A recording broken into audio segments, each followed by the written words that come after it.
Salut à tous les amis, c'est Anto et je vous retrouve aujourd'hui pour une nouvelle analyse de deck.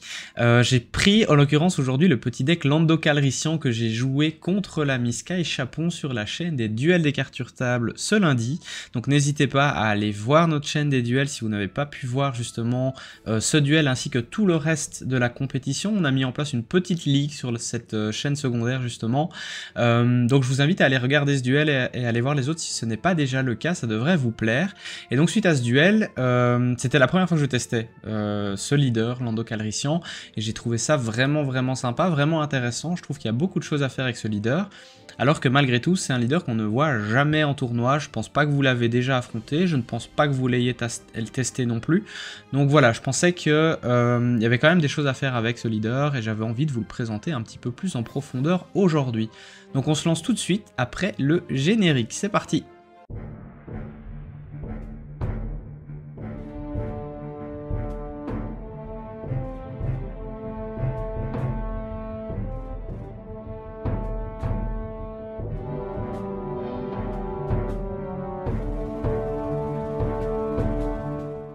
Ok, nous y voilà, on va commencer par parler du leader et de la base, évidemment, comme d'habitude. À commencer donc par le leader lui-même, Lando Calrissian. Son effet, peut-être que vous ne le connaissez pas, c'est un effet assez spécifique, comme vous allez le voir, qui nécessite quand même certaines conditions pour pouvoir être activé, mais par contre qui peut avoir un énorme impact quand ça fonctionne pour vous. Vous allez le voir, le deck a été vraiment construit autour de cet effet. Vous allez le comprendre justement dans la suite de cette analyse de deck. Et donc pour vous le présenter, lorsque Lando est dans sa position leader, vous pouvez payer une ressource, incliner votre leader Lando et jouer une unité de votre main. Si vous faites ça et que vous avez au moins une unité dans chaque arène, donc une unité dans l'arène spatiale, une unité dans l'arène terrestre, alors vous avez la possibilité de mettre un petit jeton bouclier sur l'unité de votre choix. Donc il y a ce côté un peu restrictif qui est que vous devez réussir à avoir des unités dans les deux arènes. Le deck est quand même réfléchi pour avoir une sorte de bon équilibre justement, vous allez le voir, entre le terrestre et le spatial, et avoir des unités qui vont potentiellement pouvoir rester sur le terrain grâce à l'effet de Lando notamment, comme vous allez le voir. Et ensuite, une fois qu'il se déploie, ce Lando, il y a deux possibilités, soit de vous le déployer comme un leader classique sur le terrestre, et là ça devient une 5-7 sentinelle. Je précise, c'est un leader qui se déploie à 7 ressources, donc c'est assez tard, hein, c'est le même nombre de ressources qu'un Yoda ou qu'un Dark Vador par exemple, donc c'est assez tard dans la partie. Vous allez voir qu'il y a quelques solutions de rampe justement pour pouvoir accélérer votre montée en ressources, mais bref, quoi qu'il en soit, si vous le déployez sur le terrestre, comme je le disais, ça devient simplement une sentinelle 5-7, ce qui est correct, c'est pas des stats incroyables, mais ça reste quand même assez utile parce qu'il va pouvoir survivre à l'assaut de beaucoup d'unités, bien que les unités les plus puissantes vont potentiellement pouvoir le terrasser en un seul coup. Je pense par exemple à Maul, je pense à un Podamron, un Wrecker ou des choses comme ça. Les stats sont quand même corrects, mais c'est pas non plus un leader qui va rester longtemps sur le terrain lorsque vous le déployez sur le terrestre. Là où il est beaucoup plus intéressant, par contre, c'est si vous le déployez en tant que pilote sur un véhicule, que ce soit terrestre ou bien évidemment surtout spatial dans ce cas-ci, parce que l'unité véhicule sur lequel Lando se trouve va devenir à son tour une sentinelle leader, avec +5/+5, ce qui est quand même assez conséquent comme statistique supplémentaire. Et surtout, lorsque vous le déployez en tant que pilote, vous avez la possibilité de donner un jeton bouclier à une unité qui est dans l'autre arène. Donc si votre Lando se déploie comme pilote sur l'arène spatiale, vous allez pouvoir donner un jeton bouclier à une unité qui est dans l'arène terrestre. Donc ça fonctionne toujours un peu sur les deux arènes, sur le fait d'avoir vos deux arènes qui sont remplies. C'est des conditions qui ne sont pas toujours faciles à réaliser, mais le deck est quand même pensé pour pouvoir justement y arriver sans trop de problèmes, comme vous allez le voir. Concernant la base, on est sur une base qui est devenue très classique actuellement, c'est crypte de données, appelée Data Vault en anglais. Vous allez souvent entendre parler, à mon avis, que ce soit sur du contenu francophone ou anglophone, de Data Vault. Et ben, il s'agit de cette base, crypte de données.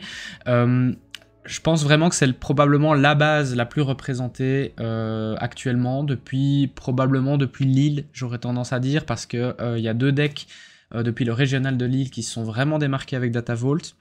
Je pense à Ray Datavolt et à le gagnant du régional de Lille qui était une Sabine Datavolt. On a vu également énormément de Kira Datavolt qui ont émergé.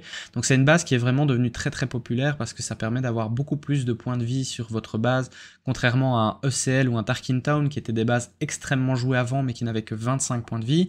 Ici vous avez quand même un delta de 8 points de vie par rapport à ces bases-là et de 3 points de vie par rapport aux bases normales.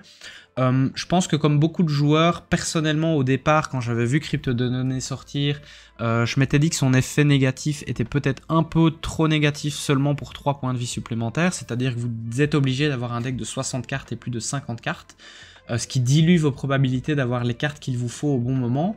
Mais finalement, je me suis rendu compte que lors des phases de deck building, qu'il y avait vraiment moyen, grâce à cette base, de faire des decks qui sont beaucoup plus polyvalents, avec beaucoup plus de possibilités, là où d'habitude on va essayer vraiment de cibler les meilleures cartes possibles dans la majorité des cas. Ici, vous allez pouvoir potentiellement rentrer 10 cartes supplémentaires, ce qui équivaut au side deck que vous avez habituellement, et donc d'avoir un deck qui est constamment très polyvalent. Donc, en fin de compte, j'avoue que désormais je suis assez convaincu par Crypte de Données comme beaucoup, je la joue dans beaucoup de decks, je la joue notamment dans mes decks compétitifs actuellement, je joue un Anakin Crypte de Données. Enfin bref, je ne vais pas plus m'étendre sur cette base, je pense que vous la connaissez, mais en tout cas, sachez que vous allez la voir de plus en plus, et dans ce genre de deck mid-range orienté vers le contrôle également, c'est une base qui est vraiment idéale pour pouvoir survivre suffisamment longtemps avant de sortir votre très grosse unité.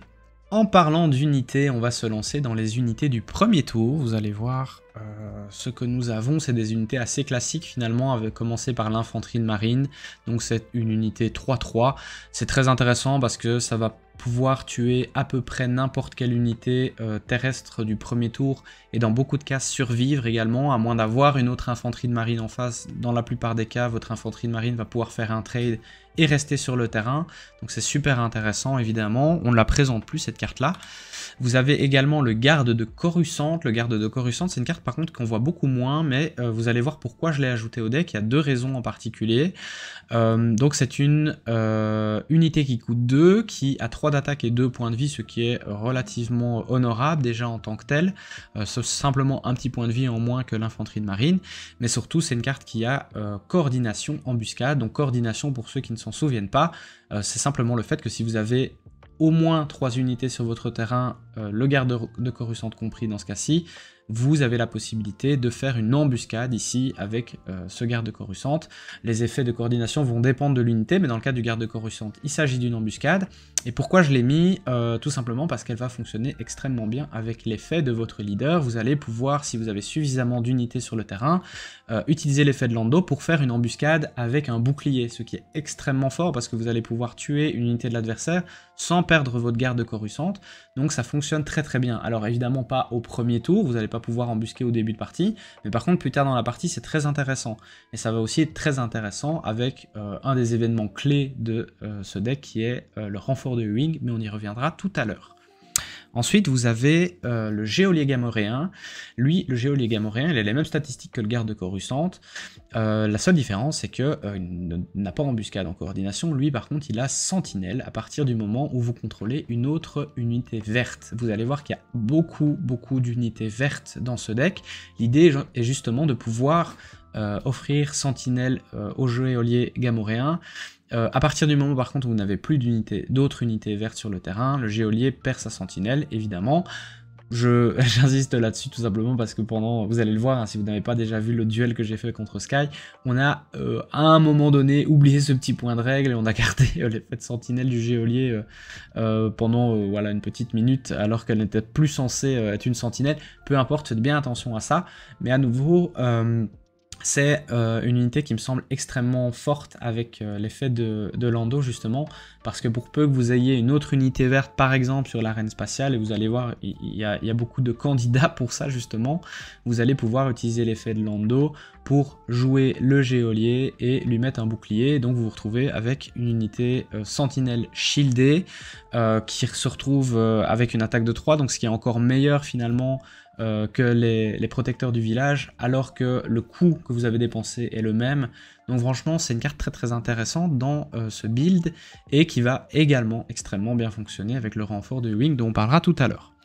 Ensuite, vous avez sur l'arène spatiale le A-Wing de l'escadron Phoenix, qui est super intéressant également pour aller faire des trades dans l'espace. Vous allez tuer à peu près tous les tours 1 de vos adversaires avec le A-Wing, voire même d'autres unités. Je pense par exemple à la Sabine Masterpiece, qui est une unité qui coûte 3 peut-être, mais elle n'a que 3 points de vie, donc votre A-Wing va pouvoir s'en débarrasser.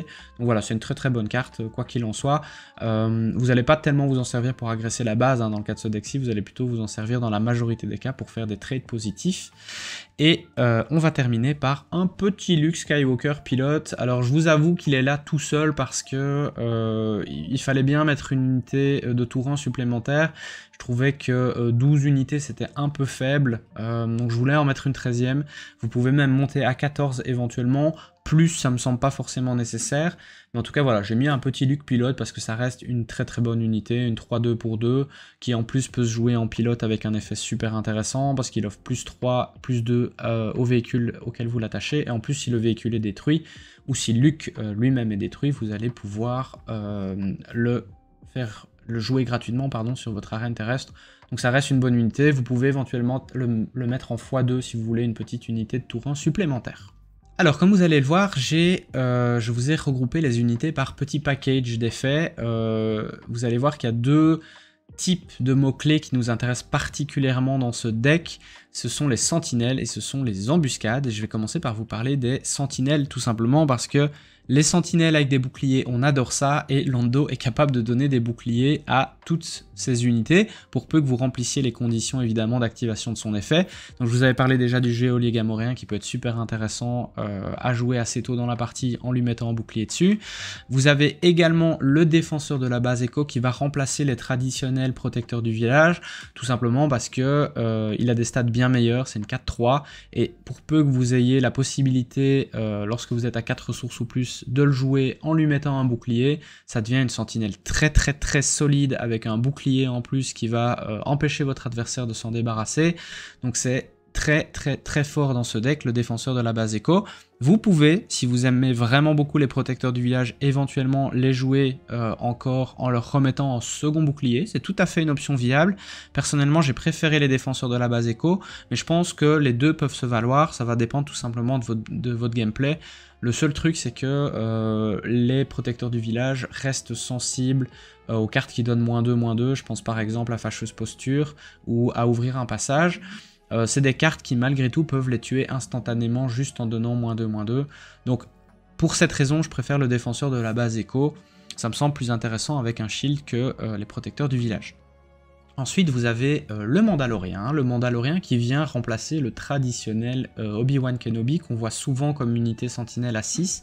Pourquoi j'ai mis le Mandalorien plutôt qu'Obi-Wan? C'est parce que je joue très peu d'unités force, et donc l'effet d'Obi-Wan me profite un petit peu moins dans ce deck, mais surtout c'est parce que j'avais envie qu'il combotte avec principalement le geôlier gamoréen, l'idée étant que lorsque vous jouez le Mandalorien, vous pouvez soigner tous les dégâts d'une unité qui coûte 2 ou moins, on va prendre l'exemple du geôlier gamoréen ici, et ensuite vous pouvez lui donner 2 jetons boucliers. Donc pour peu que votre geôlier gamoréen reste une sentinelle, vous pouvez jouer le Mandalorien et lui donner 2 boucliers, vous avez une sentinelle gamoréen doublement shieldée, ce qui est extrêmement fort. Donc voilà, je le trouve particulièrement intéressant dans ce deck. Obi-Wan est également une option viable si vous voulez rester sur le traditionnel Obi-Wan qui permet, une fois qu'il est éliminé, de donner 2 jetons d'expérience à une de vos unités. Mais voilà, dans la construction de ce deck, je trouve que le Mandalorien est plus intéressant, et en plus comme sentinelle, il a un petit point d'attaque supplémentaire par rapport à Obi-Wan, ce qui n'est pas négligeable. Ensuite, en spatial, vous avez l'intercepteur du Concordome, c'est une sentinelle assez classique.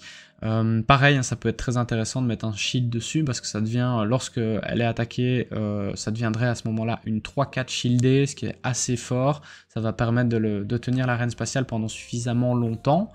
Et vous avez pour compléter le Bright Hope, hein, qu'on ne présente plus, il est là depuis le premier set, il est joué systématiquement quasiment dans tous les decks verts qui veulent un peu de sentinelle spatiale.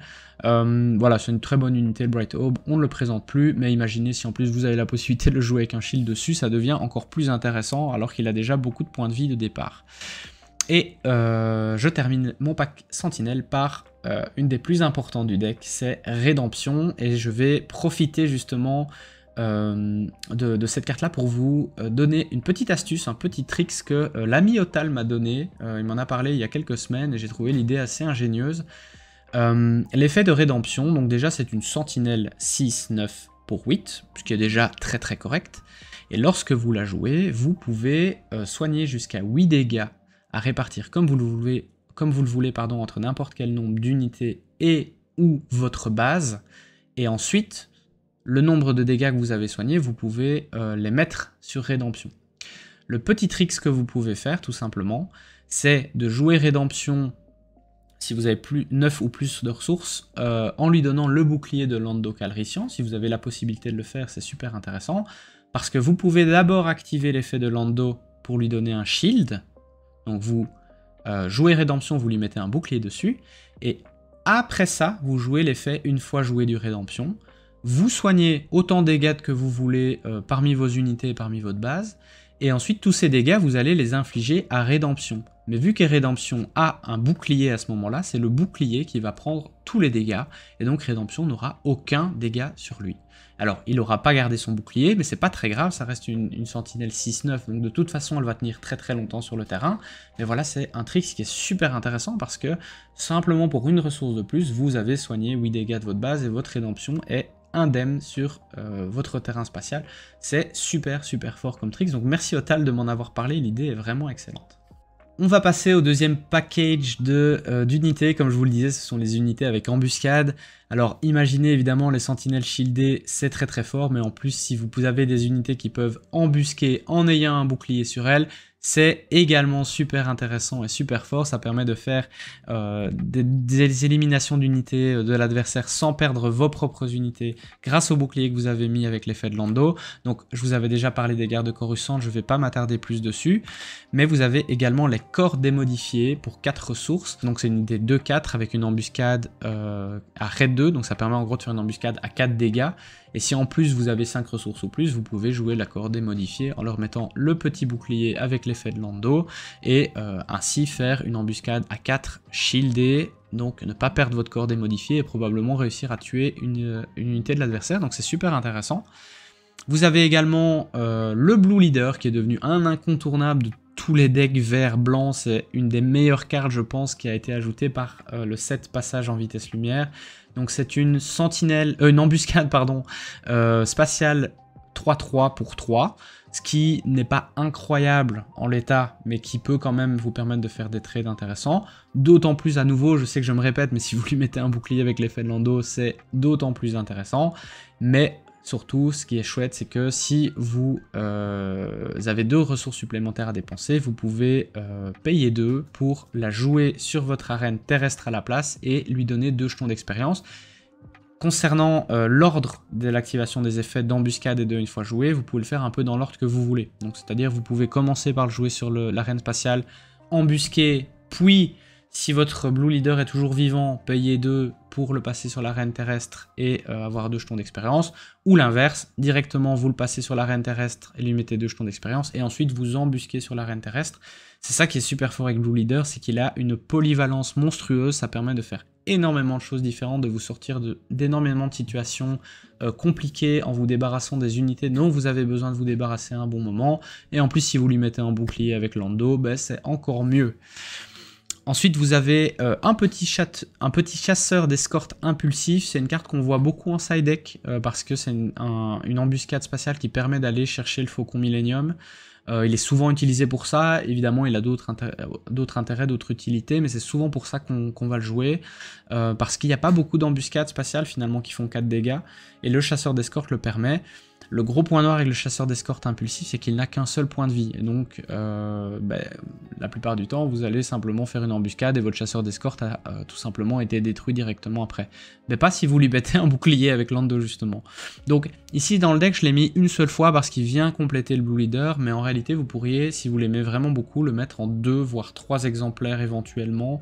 Ou alors le glisser en side deck contre les decks qui jouent principalement le Faucon Millennium. Mais donc voilà, c'est super intéressant parce que si vous faites une embuscade à 4 et un shield, ben vous allez garder votre chasseur d'escorte, vous n'allez pas le perdre justement dans l'embuscade, donc c'est super intéressant. Et enfin, vous avez le Starhawk. Alors, Lui, vous allez quand même, je vous le dis déjà, rarement le jouer en lui mettant un bouclier dessus, c'est pas vraiment le but. Mais malgré tout, ça reste quand même une embuscade spatiale très solide, ça permet de faire une embuscade à 6, ça va permettre de détruire beaucoup de choses, à part les plus gros vaisseaux évidemment, mais sinon tout ce qui est Raider impitoyable, tout ce qui est Bright Hope et des choses comme ça, vous allez pouvoir les détruire avec le Starhawk. Et de toute façon, l'effet qu'on cherche vraiment avec le Starhawk, c'est plutôt son effet passif lorsqu'il est sur le terrain, qui vous permet de payer tous les coûts de vos cartes, peu importe d'activation d'effet ou autre, 2 fois moins cher. Donc c'est super intéressant le Starhawk. Personnellement, je vous en avais déjà parlé lorsqu'on a fait la tier list des légendaires. C'est une carte que je trouve exceptionnelle. Je la trouve vraiment très forte. Donc voilà, je vous conseille de la jouer dans ce deck. Et si en plus vous faites une embuscade shieldée, je me répète à nouveau, mais voilà, avec, c'est toujours super intéressant quoi qu'il arrive. Je vais m'attarder maintenant un petit peu plus sur les boss monsters du deck, comme j'aime les appeler. Donc ce sont les unités les plus puissantes de votre deck. Alors il y a Chewbacca, tout d'abord, qui est peut-être un petit peu à part des autres, mais ça reste quand même une carte super intéressante. Chewbacca, c'est une unité, si vous la jouez sur votre terrestre, qui ne peut pas être renvoyée dans votre main, ni éliminée par des effets de cartes. Je précise parce que certaines personnes se posent encore la question. Ça veut dire que Chewbacca ne peut pas être éliminé par un effet qui dit éliminer une unité de l'adversaire. Je pense par exemple à mettre au tapis, je pense à triompher, à Fel de Dragon par exemple. Ce sont des cartes sur lesquelles il est bien écrit éliminer une unité de l'adversaire. Ça ne fonctionne pas. Par contre, Chewbacca peut bien être éliminé, soit au combat, soit en prenant des dégâts par un barrage dévastateur ou que sais-je. Mais vraiment, il est quand même protégé assez fortement face aux decks les plus contrôle, justement. Il est également protégé face au guet-apens, parce qu'on peut pas le renvoyer en main. Donc ça reste quand même une carte qui est très intéressante, notamment face au deck contrôle, parce que vous allez pouvoir avoir une unité qui va être très difficile à déloger. Et vous pouvez également la jouer en tant que pilote pour 3 ressources. Ça va donner +3/+3 au véhicule attaché, et surtout ça va lui donner à ce véhicule le même effet que Chewbacca lorsqu'il est sur le terrestre, c'est-à-dire qu'il ne pourra pas être renvoyé en main et qu'il ne pourra pas non plus être éliminé par un effet de carte qui dit éliminer l'unité de votre adversaire.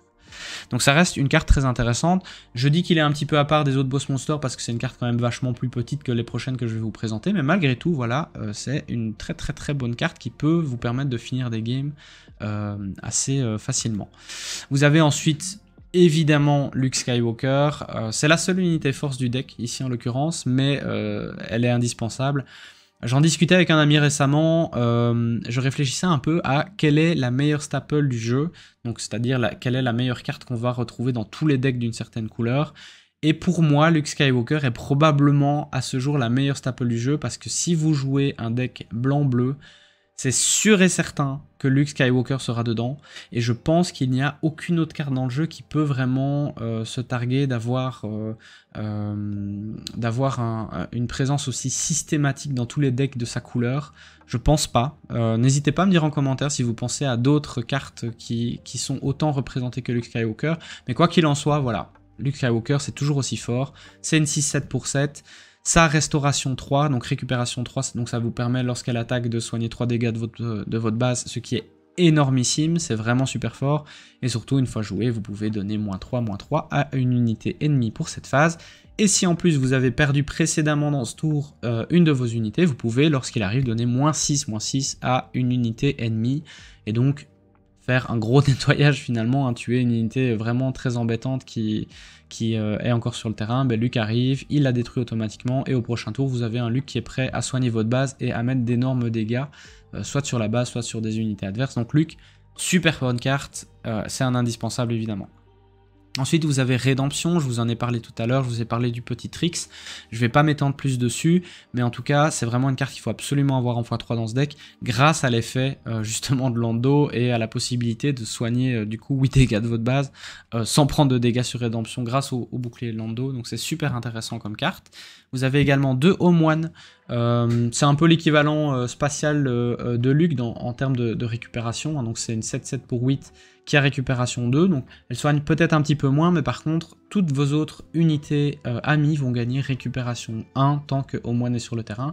Donc c'est vraiment une carte qui va vous permettre petit à petit de soigner votre base, soit en attaquant elle-même, soit en laissant vos autres unités attaquer. Et donc ça va vous permettre de faire quand même une sacrée récupération de points de vie.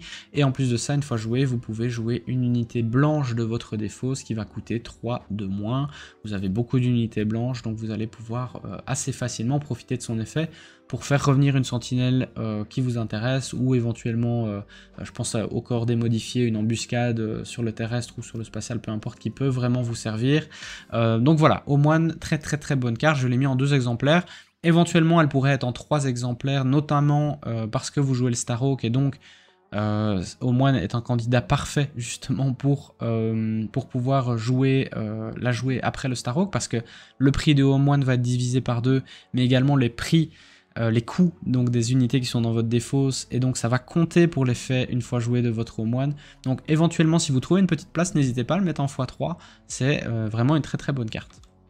Et enfin le Starhawk, je vous en ai déjà parlé tout à l'heure, c'est également un des boss monsters, un des finishers, d'autant plus qu'il va vous permettre, comme je viens de le dire, de jouer vos autres unités et vos autres cartes tout simplement beaucoup moins cher à partir du moment où il est sur le terrain. Je vais vous parler maintenant du petit package rampe du deck. C'est un petit package assez classique avec 3 réapprovisionnements et 3 étincelles d'espoir. Étincelle d'espoir est assez intéressant dans ce deck parce que sur les tours 1 principalement, vous avez quand même pas mal d'unités qui n'ont que 2 points de vie et qui donc vont souvent être éliminées enfin pas au tout premier tour mais au deuxième tour, pardon. Et donc vous allez souvent au deuxième tour pouvoir faire une étincelle d'espoir sur une de vos unités du tour 1 qui vient de se faire éliminer. C'est super intéressant. Et réapprovisionnement, voilà, on ne le présente plus, hein, c'est probablement la carte de rampe la plus utilisée dans le jeu, donc ça va vous permettre de monter très rapidement en ressources pour essayer de sortir Lando Calrissian le plus vite possible. Je vous conseille vraiment, si c'est possible, d'essayer de ramper au deuxième tour, voire encore plus tard en utilisant principalement étincelle d'espoir ensuite. Ça peut vraiment vous permettre de vous sortir de sacrées situations embêtantes si vous arrivez à sortir Lando suffisamment tôt dans la partie. Si vous rampez pas du tout, ça va être très compliqué d'arriver jusqu'à cette ressource pour sortir Lando. Évidemment, ça va dépendre du deck que vous allez affronter en face, mais vu que la méta est très agressive, c'est compliqué. Donc la rampe va vous permettre justement de pouvoir gagner suffisamment de temps et de monter suffisamment vite pour sortir vos grosses unités et votre leader justement. Vous avez ensuite un petit pack d'événements de gestion de terrain. Vous allez voir, c'est aussi du classique, hein. Vous avez 2 mètres au tapis, donc pour 4, vous éliminez une unité dont les points de vie restants sont de 5 ou moins. Ça fonctionne pour les leaders, donc ça reste une carte intéressante. Je ne l'ai mis qu'en 2 exemplaires parce que c'est une carte un petit peu moins forte aujourd'hui. Mais malgré tout, ça reste quand même intéressant. Vous avez également Triompher qui permet d'éliminer une unité non leader. Vous pouvez, si vous préférez, mettre Abattre le Dragon. J'en ai déjà souvent parlé sur la chaîne. Personnellement, je préfère Triompher pour sa polyvalence parce que ça permet de tuer vraiment n'importe quoi et il n'y a pas de conditions justement, même si ça coûte une ressource de plus. Mais malgré tout, je préfère Triompher, donc je l'ai mis en 2 exemplaires. Vous avez une chute du rival, vous pourriez éventuellement en mettre 2. Ça vous permet donc d'éliminer absolument n'importe quelle unité, même les leaders du coup. Alors, quand je dis absolument n'importe quelle unité, évidemment ça marche pas pour Chewbacca, comme vous l'avez compris, j'en ai parlé tout à l'heure, ça marche pas non plus pour le TIE Phantom Rodent, mais à part ça, ça permet d'éliminer n'importe quelle unité.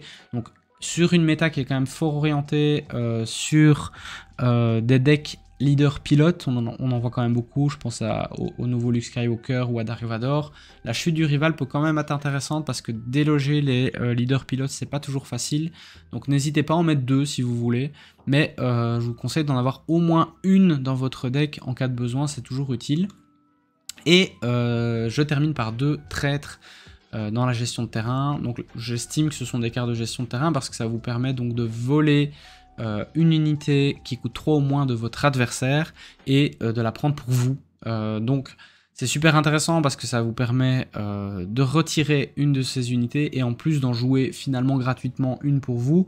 Et dans cette méta orientée sur les pilotes, c'est vraiment une carte à absolument avoir, je trouve, dans tous les decks verts parce que imaginez, vous avez votre adversaire qui joue un pilote sur un de ses vaisseaux qui coûte 2 ou 3 c'est souvent le cas, hein, souvent les pilotes sont joués sur des vaisseaux qui coûtent 2 ou 3, vous allez voler le vaisseau, mais également le pilote avec.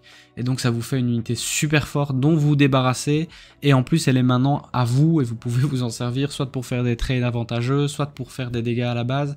Donc trade, pour moi, c'est une carte qui doit être absolument dans tous les decks verts aujourd'hui, c'est vraiment super fort dans cette méta pilote. Et on va terminer par la petite botte secrète du deck qui n'est pas si secrète, mais c'est le petit nom que j'avais envie de donner à cette catégorie, c'est le renfort de Ewing, je vous en parlais tout à l'heure. C'est super fort dans ce deck parce que ça va vous permettre d'aller chercher soit de la sentinelle qu'il vous faut, soit de l'embuscade qu'il vous faut, soit de Luke Skywalker éventuellement. Donc pour 7, vous allez regarder les 10 premières cartes du dessus de votre deck et vous jouez jusqu'à 3 unités pour un coût combiné de 7 ou moins et vous les jouez gratuitement. Je reprécise par rapport au terme gratuitement, ça veut dire également que si vous jouez des unités en dehors des couleurs de votre deck, vous allez pouvoir malgré tout les jouer. Donc je pense à Cad Bane par exemple, un Cad Bane qui est une unité jaune-noire. Votre deck n'est ni jaune ni noir, mais par contre, vu qu'on regarde le coût imprimé sur la carte et qu'on peut la jouer gratuitement, comme le nom de renfort de Ewing indique, ben vous pouvez tout à fait jouer des cartes qui ne sont pas dans votre affinité, dans vos affinités, grâce à renfort de Ewing, donc c'est très très fort. Ici, j'ai pas joué là-dessus, j'ai pas intégré des cartes de ce style-là qui sont hors affinité, mais vous pourriez tout à fait le faire en mettant des Cad Bane notamment, c'est souvent la carte qu'on va ajouter dans ce genre de deck. J'ai pas trouvé de place pour le faire dans le deck par rapport à mon build, mais ça peut quand même être utile, vous pouvez tout à fait le faire. Et donc vous en avez évidemment en 3 exemplaires. Je vous expliquais tout à l'heure que renfort de Ewing était particulièrement intéressant pour les geôliers gamoréens et pour les gardes coruscantes qui sont donc des cartes coordination embuscade, parce que si vous jouez avec renfort de Ewing par exemple une carte qui coûte 3 et 2 cartes qui coûtent 2, donc vous arrivez bien à un coût combiné de 7, et que dans ces cartes qui coûtent 2, vous avez ne fût-ce qu'un garde coruscante, et bien vous allez vous retrouver avec 3 unités sur le terrain, et vos gardes coruscantes vont pouvoir faire directement des embuscades. Petite précision, vous n'avez pas la possibilité d'utiliser l'effet de Lando, donc de donner un bouclier lorsque vous jouez renfort de Ewing. Ça ne fonctionne pas malheureusement parce que techniquement c'est pas une unité que vous jouez, c'est un événement que vous jouez.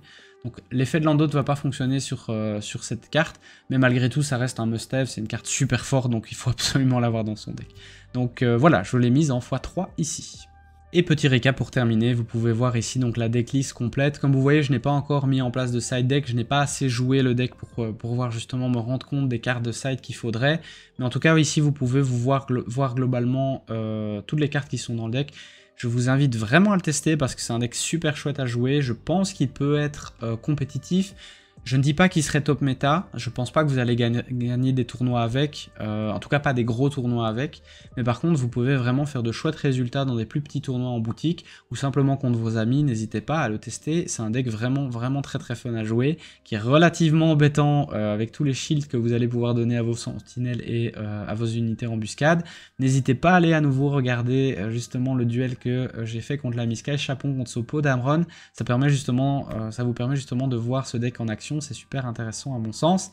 Je vous rappelle également que vous avez accès à un code promo dans la description de cette vidéo, MaxiCST. Vous pouvez avoir un code de réduction de moins 2% supplémentaire sur vos commandes sur la boutique de notre partenaire MaxiRêve. Donc n'hésitez pas à y faire un tour. Les prix sont déjà intéressants de base, mais en plus vous avez une petite réduction supplémentaire avec le code prévu en description. N'hésitez pas à aller jeter un petit coup d'œil. En tout cas, j'espère que cette analyse de deck vous a plu, les amis. N'hésitez pas à le tester et à me faire vos retours en commentaire, ça m'intéresse toujours de vous lire. Je vous dis à très bientôt sur la chaîne. C'était Anto. Bye bye, salut.